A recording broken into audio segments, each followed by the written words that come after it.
గ్రంథం 1వ అధ్యాయం 21వ వచనం చదువుకుందాం.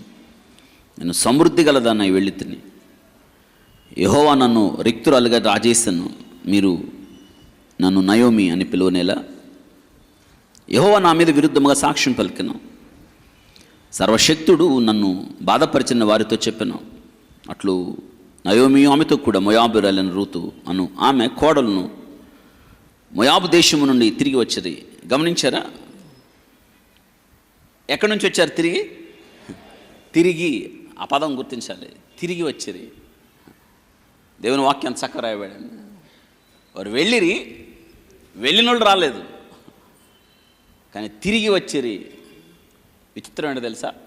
మోయాబును విడిచి తిరిగి వచ్చారు, గర్వమును విడిచి తిరిగి వచ్చారు, విగ్రహాలను విడిచి తిరిగి వచ్చారు, క్రూరత్వాన్ని విడిచి తిరిగి వచ్చారు.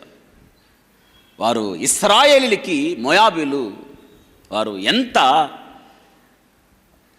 పక్కలో సోలాలో వారు ఒక ఉరులు వగ్గారో మనకు తెలుసు. ఆ మోయాబును విడిచి వచ్చారు. ఇది తిరిగి రమ్మంటున్నాడు దేవుడు. ఆయన నువ్వు ఎంత నష్టపోయినా కానీ, నువ్వేం పోగొట్టుకున్నా కానీ తిరిగి రమ్మంటున్నాడు. తిరిగి రావడానికి దేవుడు అవకాశం ఇస్తాడండి. ఇశ్రాయేలు, నీవు తిరిగి రానుద్దేశించిన ఎడల నా యొద్దకే, ఎంత బాగుంది ఈ మాట, నా యొద్దకే రావాలి. భ్రష్టులైన పిల్లలారా తిరిగి రండి. పొండి అనలేదు, చూసారా? రండి. దేవుడు ఎప్పుడైనా సరే రండి రండి రండి నా దగ్గరికే రండి అంటాడు. పొండి అనే మాట ఉందా? లేదు కదా. తిరిగి వచ్చాను. విచిత్రం ఏంటో తెలుసా? తిరిగి వచ్చిన వారిని చూడండి. స్టాప్! ఎవరు రమ్మన్నారు మిమ్మల్ని? ఒకడన్నాడా?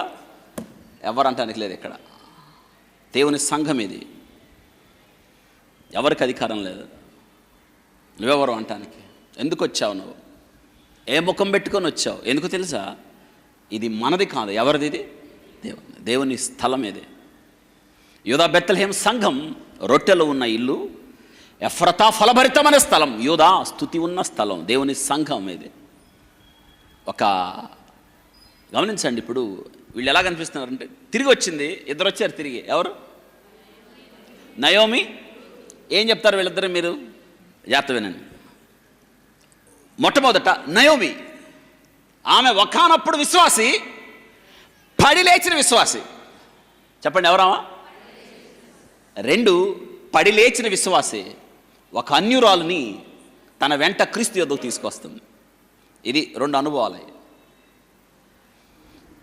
పడిపోయిన స్థలంలో లేదు రూతు, గుర్తుపెట్టుకోండి. నయోమి లేదు అక్కడ.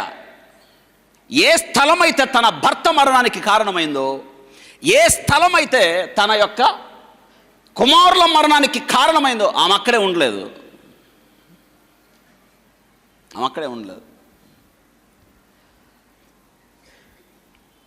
ఓ పెద్ద ఆఫీసర్ ఉంది ఒక ఆమె నా అకౌంట్లో 50,000 వేసింది. 8,000 నాకు చెప్పలేదు, నాకు ఫోన్ చేసింది. ఎందుకు తెలుసా? 50,000 ఆ పెద్దామ చనిపోతే తన భర్తను ఒక చోట సమాధి చేశారు. నువ్వు ఒక్కడే కాదు, నీతో పాటు పిల్లలు ఉంటారా యవనస్తులు, వాళ్ళందరూ మీకు కంఫర్ట్గా ఉండే బస్సు అద్దెకి తీసుకోండి. మీ అందరూ వచ్చి నీ చేతులతో నన్ను ఏం చేయాలి? అవి మీ డబ్బులు, అవి ఉండకూడదు. అందుకే ముందుగా నీ అకౌంట్లో వేసి పెట్టా. నీకు ఎప్పుడు ఈ వార్త వినిపించిద్దో, చూసారా? ఆమంటుంది, ఆమె కోరిక ఏంటంటే, నా భర్తను పలానా చోట సమాధి చేశారు, నన్ను కూడా అక్కడే, మీరు రావటానికి ఖర్చు అవుతుంది కదా. ఇది ఆమె ఉద్దేశం ఏంటంటే, భర్త పక్కనే ఆమెను కూడా పెట్టాలని. ఇది చాలామంది ఆలోచన కదా. ఇప్పుడు నయోమి గమనించారు మీరు? భర్త సమాధి ఆడుంది, మరి ఏమి ఆడు ఉండాలి? చెప్పండి. వాడు ఉండటం మంచిది అనుకుందా, పోవటం మంచిది అనుకుందా? చెప్పండి. ఒక ఆమె హాస్పిటల్కి వచ్చి, ముసలామా పెద్దామా, ఆమె సర్దుకుంటుంది, ఆమె రొట్టె తింటుంది, ఆమె టీలో ముంచుకొని తింటుంది. ఒక్కటే కూర్చుంది, చలాగ్గా ఉంది, ఓపిక్గా. నేను ఆమెని మనం ఊరుకున్నాం కదా, కదిలిస్తాం కదా. పెద్దమ్మా ఏడు తాత అన్న, ఆడిపోయి 20 ఏళ్ళు అంది. It's very good. ఎవడు పోయి నేనన్నా పోయాడా, పోనీ పోతే పోయాడు అంటే నవ్వుతుంది మళ్ళీ ఆమె. ఆడిపోయి ఎంతకాలం అంటే వాడు అందంటే ఏంటి తేడా? వాడు ఉండటం మంచిదా, పోవటం మంచిదా? పోయాడు, పోనండి. నేనన్నా పోతే పోయాడు, సంతోషంగా ఉండు అంటే ఆమె చూడండి 20 ఏళ్ళు అయింది పోయి, పెద్దోడు ముసలాయన. ఆమె కనీసం దయాదాక్షిణ్యాలు లేకుండా, కనీసం డాక్టర్ గారు అడుగుతున్నాడు, ఎమోషన్ అవ్వద్దండి ఆమె. అయ్యో చచ్చిపోయాడు అనొద్దు అనకుండా ఏమంటుంది? ఇప్పుడు మరి ఈమెమనాలి? నయోమి ఆడ ఉండదలుచుకోలేదు. ఇది ఉండే స్థలం కాదు, బ్యాక్. ఇక్కడ ఒక ఆశ్చర్యకరమైన విషయం, మనల్ని ఆలోచింపజేసే విషయం మనకు ఒకటి ఉంది. ఏంటో తెలుసా? చూడండి అక్కడ ఎంత చక్కగా రాయబడిందో. మొదటి అధ్యాయం మీకు ఒక చక్కని మాట జ్ఞాపకం చేస్తాను. అక్కడ చూడండి, మొదటి అధ్యాయం 6వ వచనంలో, వారికి ఆహారం ఇచ్చుటకు యెహోవా తన జనులను వినండి, కరువు తెప్పించింది ఎవరు? మళ్ళీ ఇప్పుడు ఏమిస్తున్నాడు ఆయన? ఈ సంగతి ఎలీమెలెకు తెలుసా తెలీదా? ఇప్పుడు ఎలీమెలెకు ఎక్కడుంటే బతుకుండేవాడు? ఆయన కరువుతో చంపేస్తాడా? చంపాడు కదా. చంపేసేవాడు కాదు కదండి దేవుడు. తన ప్రజలను ఆయన దర్శించాడు. నయోమి విన్నది, వెళ్ళిపోవడానికి నిర్ణయించుకుంది. మీరు చాలాసార్లు చదివారు ఈ వాక్యం. కోళ్ళకు చెప్పింది, ఒక ఆమె వదిలేసింది, ఇంకొక ఆమె వెంటబడింది. వాస్తవంగా ఆ దినాల్లో ఒక లెక్క ఏంటంటే, పెద్దవాళ్ళు చెప్పిన మాట యవ్వనస్తులు విని తీరాలి. లెక్క అది. వాళ్ళు ఎవరన్నా కానీ, మొయాబీలా అమ్మోనీలా ఏమన్నా కానీ, పెద్దవాళ్ళు వయసు పైబడిన వాళ్ళు చెప్తే వినాలి. కానీ అక్కడ నువ్వు వెళ్ళిపో, నీ అమ్మోళ్ళ ఇంటికి వెళ్ళు, మీ తల్లిదండ్రుల ఇంటికి వెళ్ళు, పెళ్లి చేసుకో అన్న మాట ఏం వినలా. ఎవరు వెంటబడి వచ్చింది. ఒక మంచి మాట ఉంది, మనసు కుదిరనని మరణము నన్ను నిన్ను విడవనంది. ఇద్దరు కలిసి వచ్చారు. మీ అందరికీ తెలుసు కదా. ఆమె చూసిన వాళ్ళు గుర్తుపెట్టారు, ఈమె నయోమి కదా. వినండి, అక్కడ ఎవరు చావలా, చచ్చిపోయింది ఒకడే. లేనోడు చచ్చిపోయాడు. నిజంగా ఎలీమెలెకు బతికుండాలంటే ఏం చేసుంటే బాగుండేది? అక్కడే ఉండాలి.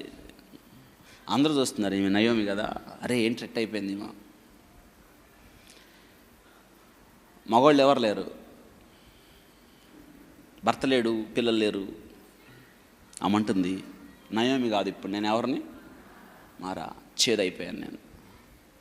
అవునండి, దేవుడు లేకపోతే చేదు కాదా? దేవుని సహవాసం లేకపోతే చేదు కాదా? కదా. దేవుని సహవాసం లేకపోతే తప్పిపోయిన కుమారుడు అంటాము కదా మనం. సమృద్ధిని విడిచిపెట్టి ఎక్కడికి వెళ్ళాడు? పొట్టు దగ్గరికి వెళ్ళాడు. అయితే తిరిగి దేవుని దగ్గరికి వచ్చారు కాబట్టి ఒక్క మాట చెప్తాను, దేవుణ్ణి ఆశ్రయించారు కాబట్టి. వాళ్ళు ఎంత ఏడ్చారో కదా, వాళ్ళ మాట ఉంది, ఎలుగెత్తి ఏడ్చాను. చెప్పండి ఏంటి? ఆ ఏడుపుకి ఇంగ్లీష్ బైబిల్లో రాయబడింది ఎలుగెత్తి. ఆ ఏడుపుని ఎవరు తీర్చాలి? ఆ కన్నీటిని ఎవరు తుడవాలి? ఆ దుఃఖాన్ని ఎవరు మాన్పాలి? బోయేజుకు చేర్త వినండి, అక్కడ బోయేజుకు తిరిగి దేవుడు అక్కడ గొప్ప స్థానాన్ని ఇస్తున్నాడు. అక్కడ వారికి మగ దిక్కు లేదు. నయోమికి భర్త లేడు కదా, నయోమికి పిల్లలు లేరు, ఆమెకేమో భర్త లేడు. ఇది ఆ కుటుంబం. అందుకే ఆ కుటుంబం యవల కోత ఆరంభంలో వచ్చారు. నేను మీకు రూతు గ్రంథం చెప్పాను, నేను గుర్తుందో లేదో. యవలంటే ఏంటి, యవల కోత ఆరంభంలో ఎందుకు వచ్చారు? వాళ్ళకి ఎవరు దొరికాడంటే బోయస్ దొరికాడు. ఒక మాట ఉంది, నయోమి వచ్చారు, ఆ ఇల్లు పాడుపడిపోయి ఉండాలి, బాగు చేసుకున్నారు ఇద్దరు. బోయేజు వాళ్ళకి బంధువు అవుతాడు అని ఉంది. ఇప్పుడు బోయేజు ఆమెకు ముసలామె యొక్క బాధ్యత తీసుకోవాలి. ఈ యొక్క రూతుకి భర్త ధర్మము జరిగించాలి. దానికి ఆస్తి కలిగిన వాడై ఉండాలి, శక్తిమంతుడై ఉండాలి, విడిపించాలి అన్న కోరిక ఉండాలి, మించి రక్త సంబంధి అయి ఉండాలి. అప్పుడు మాత్రమే అతడు ఏం చేస్తాడు? విడిపిస్తాడు. ఆయన్ని ఏమన్నారంటే గోయల్ అన్నారు. ఏమన్నారు? గోయల్. అత్త చెప్తుంది కోళ్ళకి, ఇదిగో నీకు ఒక వ్యక్తిని పరిచయం చేస్తాను. అతడు ఎవరో కాదు, మన బంధువే. అతడికి పొలం ఉంది, అతడు కాస్తుంది.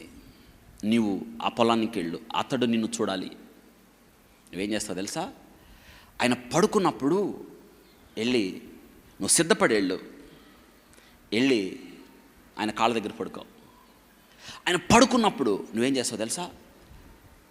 ఆ దుప్పటి దగ్గర పడుకొని మెల్లగా దుప్పటి తీసి దుప్పట్లోకి వెళ్ళిపో. ఇది చూసే వాళ్ళకి ఎట్టుంది? మనకి చాలా విచిత్రంగా ఉంది కదా. దీనిలో అర్థం ఏంటంటే ఆయన ఆస్తిగల శక్తిమంతుడు, ఆయన యేసుక్రీస్తు ప్రభువారు. మనం ఆయన దగ్గరికి వెళ్ళి నీ బాధ, నీ కష్టం, నీ వైధవ్యం, నీ యొక్క తిరస్కారం ఆయనకి చెప్పి ఆయన కాళ్ళ దగ్గర పట్టుకుంటే ఆయన ఏం చేస్తాడు తెలుసా? ఆ దుప్పటి నీ మీద గొప్పతాడు. అంటే ఇప్పుడు దుప్పటి ఒకటే, ఆ దుప్పట్లు ఇద్దరున్నారు. బోయేజ్ ఉన్నాడు, ఆ దుప్పటి దేవుని యొక్క ఆత్మ నడిపింపు. ఇద్దరం ఉంటాం. అంటే ఎందరో ఆయన ఆత్మ చేత నడిపించబడతారు వారందరూ. ఇప్పుడు చెప్పండి, ఈమె ఎవరి నీడలోకి, ఎవరి చెంత దగ్గరికి వచ్చింది? బోయేజ్. ఆయన విడిపించడానికి ఇష్టపడ్డాడు. గవిన్ దగ్గరికి వచ్చాడు. ఆమెను అడిగాడు, నువ్వు గురించి నాకు తెలుసు, నీవు నీ బంధువుల్ని, స్వజనాన్ని విడిచిపెట్టి, నీ దేశాన్ని విడిచిపెట్టి నీ అత్తకు చేసిందంతా నాకు. దేవుడు అలాగే మాట్లాడతాడు, నువ్వేం చేసావు? గవిన్ దగ్గరికి వెళ్ళి అడుగుతున్నాడు, ఎవరన్నా రూతు అనబడిన ఈమెను వివాహం చేసుకోవడానికి ఎవరన్నా ముందుకు వస్తారా? విడిపించడానికి ఎవరన్నా వస్తారా? ఆమెకు భర్త ధర్మమును జరిగించడానికి ఎవరన్నా వస్తారా అంటే ఎవరు రాలేదు. అయితే నేనే వస్తాను అన్నాడు. ఎవరైనా? బోయేజ్. ఆయన యేసుక్రీస్తు ప్రభువారు. ఆయన మనల్ని విడిపించడానికి ఇష్టపడ్డాడు. ఆయన ఆస్తిగల శక్తిమంతుడు, సర్వశక్తిమంతుడు. బుద్ధి జ్ఞాన సర్వసంపదలు క్రీస్తులో గుప్తమై ఉన్నాయి. మించి బోయేజు మనకు బంధువు అందామా. యేసుక్రీస్తు శరీర రీతిగా పుట్టడాన్ని బట్టి మనకేమయ్యాడు? ఆయన రక్త మాంసములలో ఆయన సిగ్గోయిల్.